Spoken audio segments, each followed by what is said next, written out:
Good morning. Basic English grammar के इस session में आज हम लोग जानेंगे कि सेंटेंस का निर्माण कैसे होता है। ओके,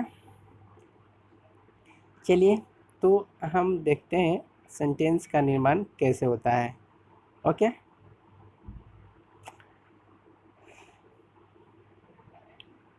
देखिए sentence and its parts. Correct sentence और इसके भाग, वाक्य तथा उसके भाग होते हैं।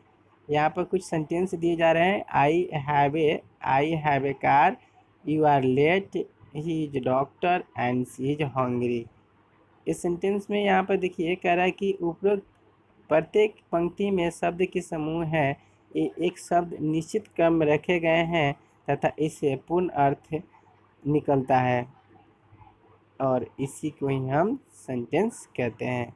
मतलब कि यदि शब्दों का वैसा क्रमबद्ध तरीका जिससे कोई अर्थ निकले उसी को हम सेंटेंस कहते हैं। Okay, a sentence is the group of word put together in a certain order given complete sense is called sentence. Okay, अब देखिए यहाँ पे पार्ट्स ऑफ सेंटेंस यानी कि सेंटेंस के भाग।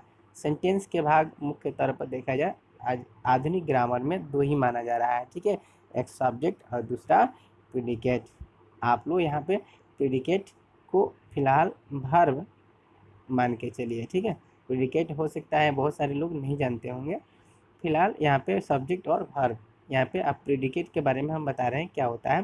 फिलहाल आप यहाँ पे प्रेडिकेट ना मान के आप वर्ब यहाँ इसको देखिए। ठीक है, चलिए तो हम पहले सब्जेक्ट के बारे में जानते हैं। ठीक है,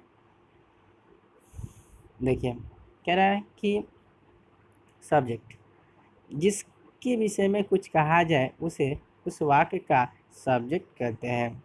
अंग्रेजी में कह रहा है कि the subject contents of the word और words about which something is said is called subject. यानी कि जिसके विषय में कुछ कहा जाए उस वाक्य का उसे हम सब्जेक्ट कहते हैं। आगे इसमें कुछ बात बता रहा है, इसका कुछ रूल्स है। कह रहा है कि वाक्य का सब्जेक्ट प्राय कोई नाउन या प्रोनाउन हो सकता है। ओके, फिर कह रहा है कि दूसरा में कह रहा है कि ऑब्जेक्ट एक शब्द का हो सकता है या एक से अधिक का भी हो सकता है। जैसे देखिए यहाँ पे अमर और बर्ड्स जो है ना सब्जेक्ट के रूप में आएंगे लेकिन एक एक वर्ड का बनना है। और यहाँ पे माई फ्रेंड और दोज बुक जो है ना ये भी सब्जेक्ट के रूप में आएंगे लेकिन यहाँ पे दो दो वर्ड से बनना है। ओके, तो हम लोग क्या देख लिए आज की सब्जेक्ट जो होते हैं एक वर्ड का भी होता है और एक से अधिक वर्ड का भी सब्जेक्ट होता है। सब्जेक्ट के बारे में एक और बात यहाँ बताई गई है, सब्जेक्ट प्राय वर्ब के पहले आता है। सब्जेक्ट प्राय वर्ब के पहले आता है। ओके, सब्जेक्ट प्राय वर्ब के पहले आता है। सब्जेक्ट नाउन या प्रोनाउन हो सकता है। ठीक है, चलिए अब देखते हैं प्रेडिकेट के बारे में। प्रेडिकेट फिलहाल हम आप सभी को कहें कि इसे वहाँ पे वर्ब के रूप में आप लोग देखिएगा उसे, लेकिन यहाँ पे देखिए कह रहा है किस यहाँ पे प्रेडिकेट यानी कि वर्ब। ओके, इसको हम कह सकते हैं वर्ब इज डूइंग समथिंग, जिससे किसी कार्य के होने या करने का बोध होता है उसे हम क्या कहते हैं वर्ब कहते हैं। ओके, कह रहा है कि सब्जेक्ट के विषय में जो कुछ कहा जाए उसे हम क्या कहते हैं प्रेडिकेट कहते हैं।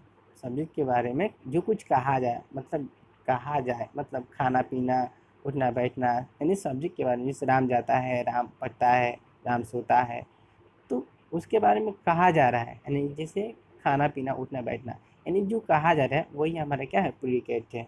यानी कि ये प्रेडिक्ट यानी कि वर्ब। ओके, यानी कि इसको हम दूसरे शब्दों में कह सकते हैं कि वर्ब यानी कि सेंटेंस का निर्माण सब्जेक्ट और क्या जैसे वर्ब से होता है। यहाँ पे वर्ब को हम लोग जानते हैं कि वर्ब किसे कहते हैं कि वर्ब इज डूइंग समथिंग, जिससे किसी कार्य के होने का बोध हो। ठीक है, वर्ब का ही ये एक रूप है क्या प्रेडिकेट। ये कह रहा है कि सब्जेक्ट के विषय में जो कुछ कहा जाए उसे हम प्रेडिकेट कहते हैं, यानी कि सब्जेक्ट के बारे में जो कुछ कहा जाए उसे हम क्या वर्ब कहते हैं। ओके, हाँ ये प्रेडिकेट जो है ना इसको आप देख लीजिए क्या होता है प्रेडिकेट। इस सेंटेंस के अंतर्गत सब्जेक्ट के बाद में जितने भी उसमें भाग आएंगे वे सभी भाग हमारा क्या कहलाता है प्रेडिकेट कहलाता है। किसी सेंटेंस के अंतर्गत सब्जेक्ट के बाद आने वाले जितने भी पार्ट्स होते हैं उस सेंटेंस के, वे सभी प्रेडिकेट कहलाते हैं। ओके, इसीलिए तो यहाँ पे ऊपर वाले सेंटेंस में देखिए, यहाँ पे जैसे he slept, birds fly, my friends wrote it, तो इसमें जो है ना ये वर्ब है सभी। और चूंकि इस सेंटेंस में, चूंकि इस सभी सेंटेंस में कि वर्ब के अलावा और कुछ नहीं है, इसीलिए यहाँ पे इसे प्रेडिकेट कहा गया है। ओके, इसीलिए इसे प्रेडिकेट कहा गया है। प्रेडिकेट कहिए या वर्ब कहिए। अगर यहाँ पे ये होता ही, यहाँ पे देखिए, यहाँ पे होता कि he is going to Patna, वो पटना जा रहा है, तो यहाँ पे देखिए ही जो हमारा क्या होता है, सब्जेक्ट होता है। और प्रेडिकेट अब यहाँ पे क्या होता है, इज गोइंग टू पटना, यानी कि ये पूरा का पूरा क्या होता है, प्रेडिकेट होता है। लेकिन इस सेंटेंस में हमारा देखिए केवल वर्ब दे रहा है, तो वर्ब भी तो प्रेडिकेट के अंतर्गत आता है ना, तो इसीलिए यहाँ पे इसे वर्ब को हम प्रेडिकेट के नाम से यहाँ पे बुला रहे हैं। ओके, यहाँ पे प्रेडिकेट कर रहे हैं। ओके, चलिए आगे देखते हैं। सब्जेक्ट हो गया हमारा, प्रेडिकेट हो गया, इसके बारे में कुछ बात बताई गई है। कह रहा है कि वाक्य के प्रेडिकेट भाग में वर्ब अवश्य रहता है, मतलब कि जो सेंटेंस होता है उसमें जो प्रेडिकेट होता है उसमें वर्ब अवश्य रहता है, मतलब सब्जेक्ट और वर्ब से हमारा क्या होता है, वाक्य का निर्माण होता है। कह रहा है कि वाक्य का प्रेडिकेट एक भाग शब्द का हो सकता है, मतलब इसमें भी जो वर्ब होगा ना, तो वह एक शब्द का भी हो सकता है और एक शब्द का भी हो सकता है। जैसे यहाँ पे देखिए फ्लाई जो है एक शब्द का है, आरोटेट, तो ये हमारे एक से अधिक शब्दों का हो सकता है। ठीक है, यहाँ पे तीसरे में कह रहा है कि प्रेडिकेट में वर्ब के अलावा क्या होता है, नाउन भी होता है, प्रोनाउन भी होता है, एडवर्ब भी होता है, एडजेक्टिव भी होता है, कम्प्लीमेंट भी होता है, एक से अतिरिक्त जेरंड भी होते हैं और इन्फिनाइट भी होता है। ओके, तो हम सब चीज़ आज जानेंगे कि सब्जेक्ट के कितने रूप होते हैं। सब्जेक्ट के अभी तो फिलहाल हम लोग देख लिए सब्जेक्ट के दो रूप, जैसे नाउन और प्रोनाउन के दो रूप देख लिए हैं लोग। ठीक है, जैसे यहाँ पे राजीव जो है ना, ये हमारा नाउन है, सब्जेक्ट है लेकिन नाउन है। और यहाँ पे देखिए जैसे हम कह देते हैं, जैसे ही इज गोइंग, तो यहाँ पे ही जो हो गया ना, ये हमारा क्या चीज़ का काम कर रहा है, प्रोनाउन का काम कर रहा है। तो एज ए सब्जेक्ट हमारा नाउन और प्रोनाउन दो रूप तो हम देख लिए। आगे हम आप लोगों को ये भी बताएंगे subject as a adverb, adjective, complement, gerund और इन्फिनाइट के रूप में भी होते हैं। ओके, चलिए अब थोड़ा सा पहले ऑब्जेक्ट के बारे में देख लेते हैं। देखिए जनरली तौर पर यहाँ पर देखा जाए तो राजीव राइट ए लेटर, तो ए लेटर हमारा ऑब्जेक्ट हुआ, यहाँ पे क्रिकेट हुआ ऑब्जेक्ट। लेकिन इसके बारे में अब देखिए कह रहा है कि इसका रूल कि ये ट्रांजिटिव वर्ब सकर्मक क्रिया राइट्स, किल, प्ले, लव के बाद आए हैं, इसलिए ये जो है ना हमारा क्या है, ऑब्जेक्ट है। मतलब ऑब्जेक्ट किसे कहते हैं, तो कह रहा है कि ट्रांजिटिव वर्ब के बाद आने वाले नाउन या प्रोनाउन को ही हम क्या कहते हैं, ऑब्जेक्ट कहते हैं। अब हो गया ना यहाँ पे कि ट्रांजिटिव वर्ब क्या है, कह रहा है कि ट्रांजिटिव वर्ब के बाद आने वाला नाउन या प्रोनाउन ऑब्जेक्ट कहलाता है। तो फिर ट्रांजिटिव वर्ब क्या है, देखिए अब यहाँ पे लिखा है Rajiv writes a letter. Okay, तो इसमें देखिए यहाँ पे सब्जेक्ट है, राजीव सब्जेक्ट है, और राइट्स जो हुआ हमारा वर्ब हो गया, और ए लेटर जो हमारा क्या हुआ, ऑब्जेक्ट हो गया। तो ये ट्रांजिटिव क्या होता है, ये जो हमारा थोड़ा सा यहाँ पे देख लीजिए ट्रांजिटिव वर्ब क्या होता है, इसे हम देख लेते हैं। देखिए किसी सेंटेंस के अंतर्गत यदि ऑब्जेक्ट हो तो उसके अंदर आने वाले जो वर्ब होगा उसी को हम क्या कहते हैं, ट्रांजिटिव वर्ब कहते हैं। हाँ, किसी सेंटेंस के अंतर्गत जब ऑब्जेक्ट हो तो उसमें के वर्ब को हम ट्रांजिटिव वर्ब कहते हैं। जैसे यहाँ पे देखिए राजीव राइट्स ए लेटर, तो यहाँ पे ए लेटर हमारा ऑब्जेक्ट है। ओके, तो इसलिए इसमें राइट्स जो है हमारा हुआ, ये हमारा क्या हुआ, ट्रांजिटिव वर्ब हुआ। ओके, वहीं यदि इसमें केवल होता राजीव राइट्स, ये नहीं होता, केवल होता राजीव राइट्स, राजीव लिखता है, तो इसमें जो राइट्स तब ये क्या हो जाता, ये इनट्रांजिटिव वर्ब हो जाता, क्योंकि अब इसमें ऑब्जेक्ट नहीं है। ओके। तो किसी सेंटेंस में यदि ऑब्जेक्ट हो तो उसमें के वर्ब को हम ट्रांजिटिव वर्ब कहते हैं, और नहीं हो तो उसे इंट्रांजिटिव वर्ब कहते हैं। तो इसलिए यहाँ पर ऑब्जेक्ट की डिफिनेशन ये बता रहा है कि ट्रांजिटिव वर्ब के बाद आने वाला जो नाउन या प्रोनाउन होगा वही ऑब्जेक्ट होगा। मतलब कि यदि ट्रांजिटिव वर्ब है तो ऑब्जेक्ट है, और ट्रांजिटिव वर्ब नहीं है तो मतलब ऑब्जेक्ट नहीं है। ओके, चलिए यहाँ पे देखिए कुछ बात बता रहा है कि ऑब्जेक्ट सदा नाउन और प्रोनाउन होता है सब्जेक्ट की तरह, ठीक है, इसमें कुछ और नहीं होता है। चलिए अब देखिए, अब ऑब्जेक्ट जो होते हैं ना, ये दो प्रकार का होता है, एक डायरेक्ट ऑब्जेक्ट होता है और दूसरा इनडायरेक्ट ऑब्जेक्ट होता है। ओके, शायद आप लोग जानते भी हो। चलिए हम आज आप सभी को ये कंफर्म कर दें कि डायरेक्ट ऑब्जेक्ट किसे कहते हैं और इनडायरेक्ट ऑब्जेक्ट किसे कहते हैं। देखिए यहाँ पे दो है sentence, Uma gives me a pen and Mohan told him a story. तो यहाँ पे देखिए मी और ए पेन डबल यानी डबल ऑब्जेक्ट है इसमें, और यहाँ पे हिम और ये स्टोरी इसमें भी डबल क्या है ऑब्जेक्ट है। तो इसमें कौन डायरेक्ट ऑब्जेक्ट होगा और कौन इनडायरेक्ट ऑब्जेक्ट होगा। ओके, तो चलिए देखते हैं। देखिए वाक्य में क्या कह रहा है, कह रहा है कि इन वाक्य में मी हिम इनडायरेक्ट ऑब्जेक्ट है। कह रहा है कि इस वाक्य में मी हिम इनडायरेक्ट ऑब्जेक्ट है तथा ए पेन ए स्टोरी जो है डायरेक्ट ऑब्जेक्ट है।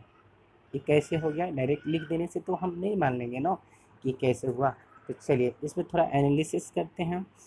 तो इसमें देखा जाए तो इसमें मी है और फिर इसमें हिम है, और ये पेन है और ये स्टोरी है। तो ये देखिए मी और हिम जो है ये हमारा प्रोनाउन है, वो चाहे यहाँ पर नाउन होता है या प्रोनाउन होता है, लेकिन ये देखिए दोनों लिविंग थिंग्स हैं।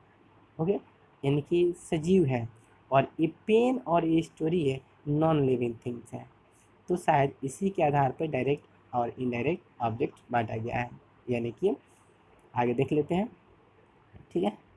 अब देखिए यहाँ पर क्लियर हो जाएगा डायरेक्ट ऑब्जेक्ट किसे कहेंगे, इनडायरेक्ट ऑब्जेक्ट किसे कहेंगे। देखिए इनडायरेक्ट ऑब्जेक्ट कह रहा है कोई जीवित प्राणी होता है, आ गया ना।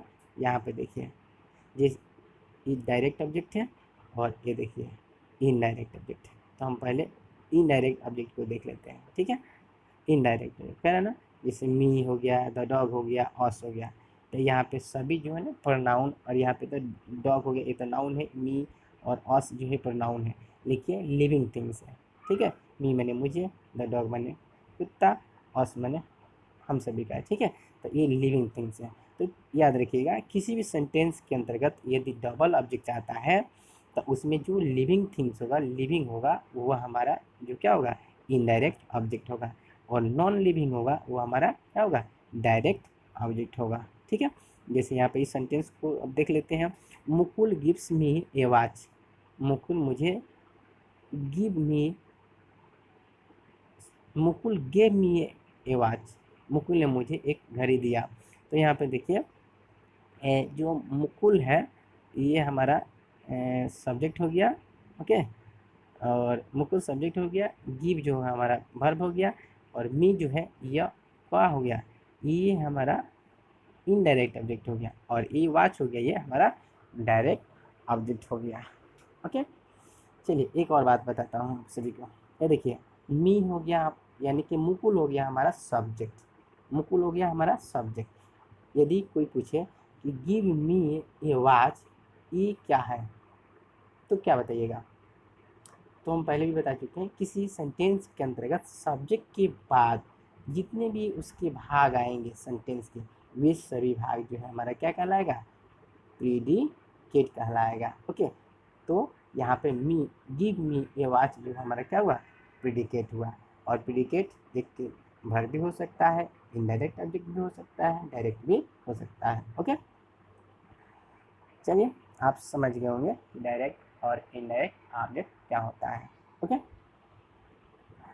अब देखिए ये जो सब्जेक्ट होता है ना, ये अंग्रेजी ग्रामर में सब्जेक्ट की संख्या मुख्य तौर पर 8 मानी जाती है, ठीक है। और ये जो 8 जो सब्जेक्ट होते हैं ना, ये दो भागों में बटा होता है, एक सिंगुलर और दूसरा प्लूरल, ठीक है। एक सिंगुलर और दूसरा plural. Okay,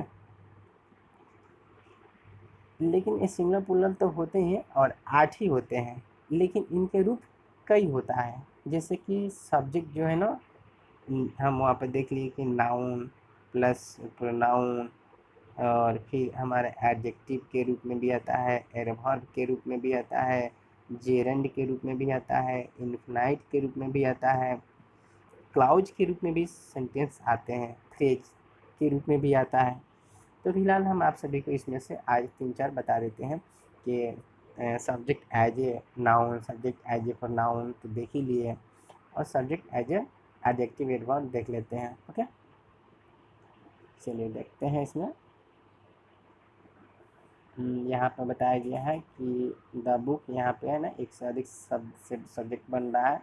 is new, is new हमारा क्या है, प्रेडिकेट है। ओके, ये सब तो अब समझ ही गए होंगे।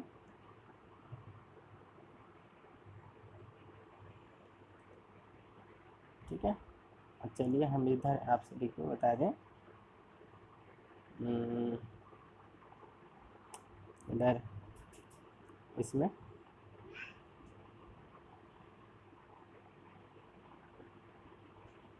प्रेडिकेट।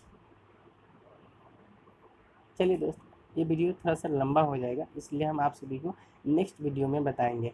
सब्जेक्ट जो होते हैं ना, उसके अलग अलग रूप होते हैं, उस सभी रूपों को हम आपको उदाहरण के साथ लेकर के आएंगे। Okay, thank you very much.